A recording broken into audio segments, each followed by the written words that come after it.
Hey guys, today I just wanted to post a video explaining my thoughts on counter cannons and how they should be built for different bases and whatnot. This is a bit more of like an open discussion or this opinionated video, so feel free to post your opinions in the comments below and I'll respond and I guess let's have like a general discussion. But yeah, let's get into it. So now in the factions community, I would say there's mainly two types of base designs. I'll put this one as like number one, and this has no like slits on the walls, so it's just one big box and it has slits with the cannon left and right, or it could just be two here, it doesn't matter. The main thing is that there's no slits in the walls. And then for the second design, it does have the slits on the walls. So I'll really refer to this one as base design number one and then base design number two. So for the first thing on base design number one, what I would really recommend is a U-fusion on one side and a 360 as well on one side. And the reason for only one U-fusion and not two, like I've seen a lot of bases doing, or even three if you have three counter cannons per side, is because usually the U-fusion barrel is somewhere like, let's say right here, so that you could ocean adjust left and right this way. But the main issue with your barrel being right here up front is if the enemies have a brain at all they have to do is take out like the few walls right in front of the barrel, hit the barrel, nuke it down, and then your U-fusion counters pretty much is disabled for a good amount of time. So really there's no way to counter that unless if you put your U-fusion barrel further back, but at that point there's really no point of having U-fusion anyways, because the point of having the U-fusion is so you can ocean adjust without having to mine slits. So basically if you have another 360 or this any type of counter as well with your U-fusion, you'll sort of have a backup in case they take out your U-fusion barrel. And yes, you can repair it, but it usually takes a lot of time, and if they keep up the pressure in taking out your barrel, it might be very hard to repair it and use your counter for many shots before your barrel just gets countered again. So that's why I'd recommend having a U-fusion and a regular counter for each side. Now for base number two, something like this, I would just recommend two normal cannons or 360s. I'll get into that later.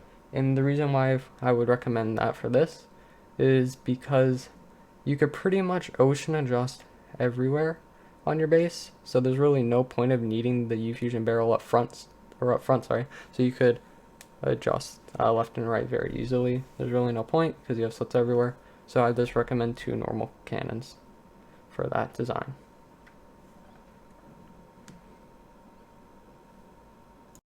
Okay, now I'm back on the server, and in the video prior that you just saw, I was talking about two main types of cannons, U-fusions and normal counters.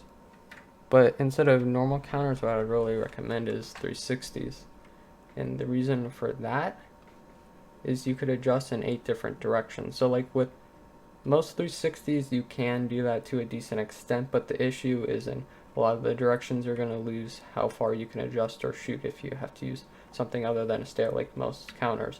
But if you do some type of barrel like this, where the power, or not the power, like the one-shot hammer and all that in the sand is triangled in the barrel, you can make it so you can stair adjust every direction, where you could adjust east, shoot south, adjust west, shoot south, adjust west, shoot north, like everywhere. You could adjust everywhere, all 8 directions.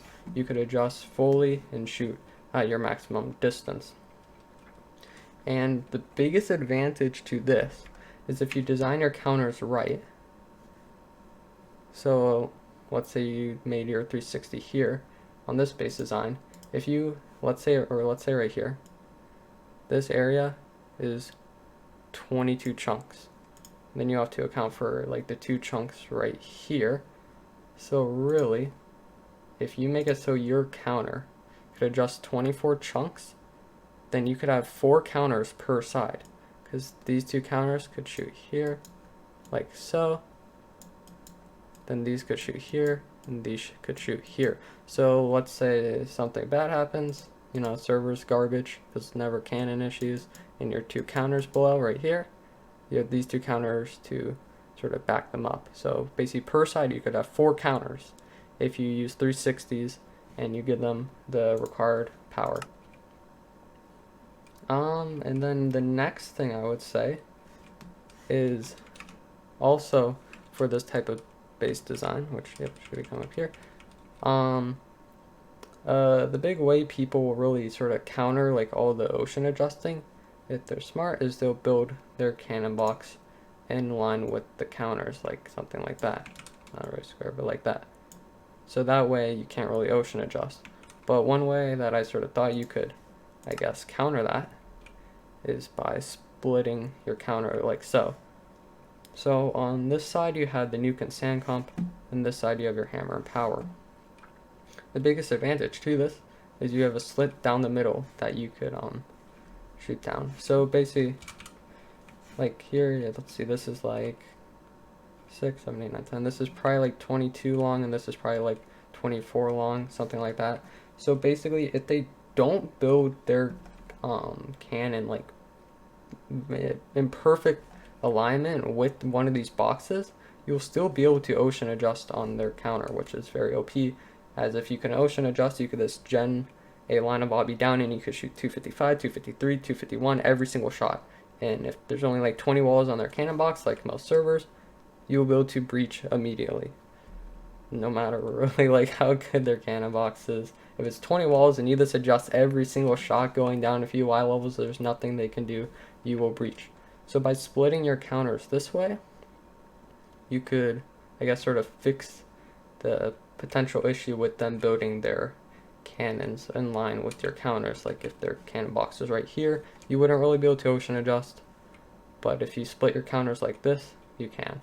It's not necessary, but I think it's a pretty neat idea, and we've actually used it on the server we're playing with because factions were used to building their cannons in front of people's counters, but it didn't really work with this design. It worked extremely well, where you countered pretty much everyone who attempted us. Those people weren't even able to even get any shots going before we just counter them. So yeah, I think it worked very well.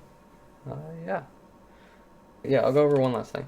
So you will need like a redstone piece, sort of connecting the two counters, which people were saying like when I first brought the potential counter design like this up in the faction, is they were like, well, they could just shoot right here and disable the counter, which is true.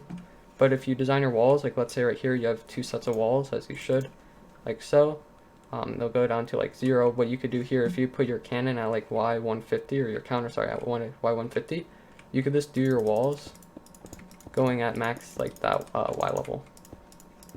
Because most people don't really build their cannons below Y150, and if so, you don't really need to adjust it down that far anyways.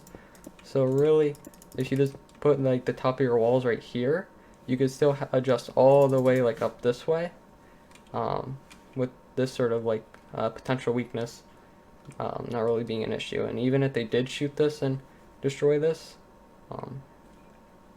it would really only disable your counter for a certain amount of time. If you wanted to, you could have like a double layered box. So if they blew this part up and they broke into like this wall, then it really wouldn't cause any issues, just because they just get into like an empty layer. One other thing, if you're really worried about this, what you could do is you can make the gap wider and then keep it as like 3 wide, for example, like this. Let's say you had it 3 wide here, but you made it so this counter was like 2 blocks that way and then 2 blocks this way. If they hit this little part here, they'd hit in the middle of it, and it'd be like a 3 block gap with like the counter wall, so it wouldn't blow up the side of the wall. And then one other thing I guess is a little bit of an advantage is, let's say the counter does blow, or they breach one part of the counter, you only have half of it to repair. So if the sand comp blows, you only have this little box to repair, and if they breach the power, then you only have this to repair. So it's also like half the amount to repair. But yeah, I think that actually does conclude it though. So one last thing I'd like to say though is I recently posted an edit on like a full nukes on Archon and pretty much every server very, very well in my opinion. But sadly, the video got copyright. This got copyrighted, and it got blocked by YouTube. So I think a lot of people got notifications for a video that just didn't appear on my channel, but I got that fixed and now it is public. So if you want to check it out, I'll post a link of it in the comments, or you can just go on my channel, check it out there. I'd appreciate it. I put a lot of time into it, and I think it's a pretty good video. But yeah, I think that's pretty much it. Hope you guys enjoyed the video. Thanks for watching. More videos coming soon.